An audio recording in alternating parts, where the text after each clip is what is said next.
There are places we go, not always physical, but spiritual, where the soul becomes vulnerable. Not every open door leads to light. Some doors are traps, no matter how beautiful they seem.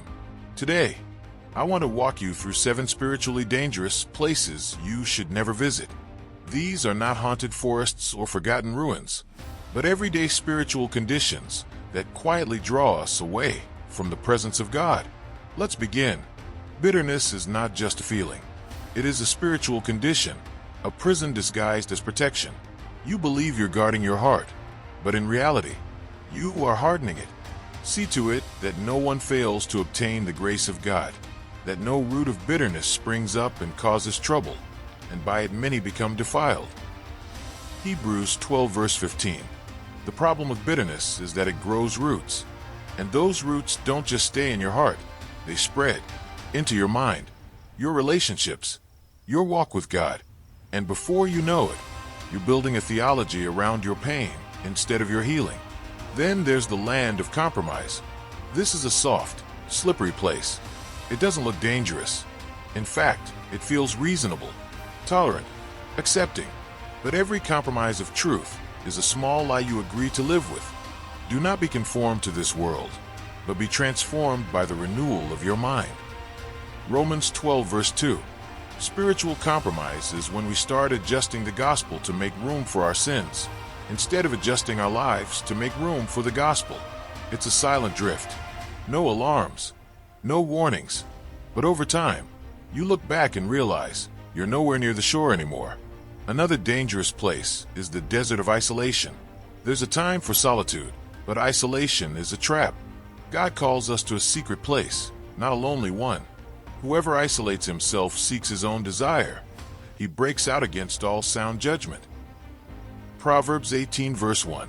The enemy wants to get you alone, not so God can speak to you, but so he can accuse you without interruption. Don't mistake isolation for holiness. Even Jesus didn't walk alone. He had the 12, the 3, and in Gethsemane, even he wanted company in prayer. Now let's talk about the room of constant entertainment. This one might surprise you, but distraction is one of the most successful tools of spiritual warfare. If the enemy can't destroy you, he'll simply keep you busy, scrolling, watching, swiping, laughing, but never growing. Be still and know that I am God. Psalm 46 verse 10. Stillness is becoming rare, and without stillness, there's no depth. You become a shallow soul, entertained but empty. Don't trade revelation for distraction. Then there's the path of pride. Pride is the first sin, not in the garden, but in heaven. It turned an archangel into Satan, and it still ruins destinies today.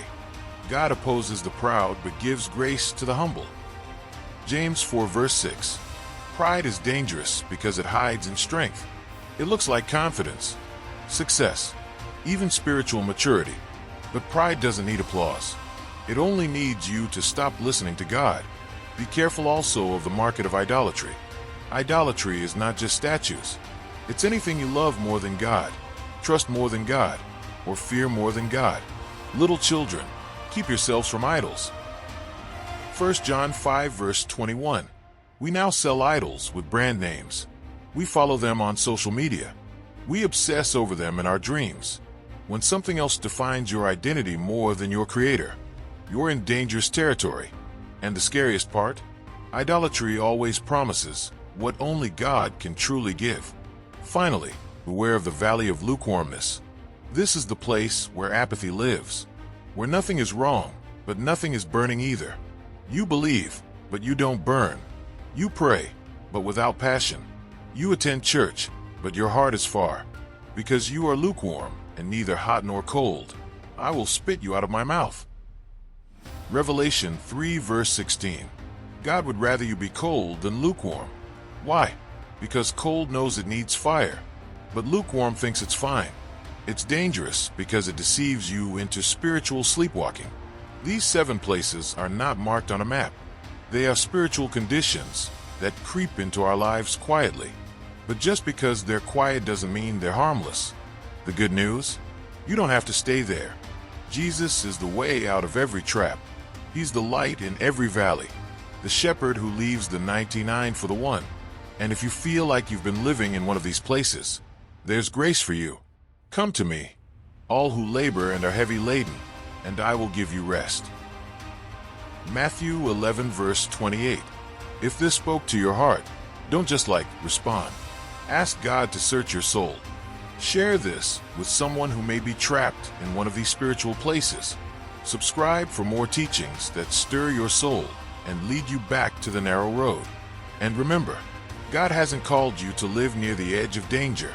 He's called you to walk in truth, freedom, and fire.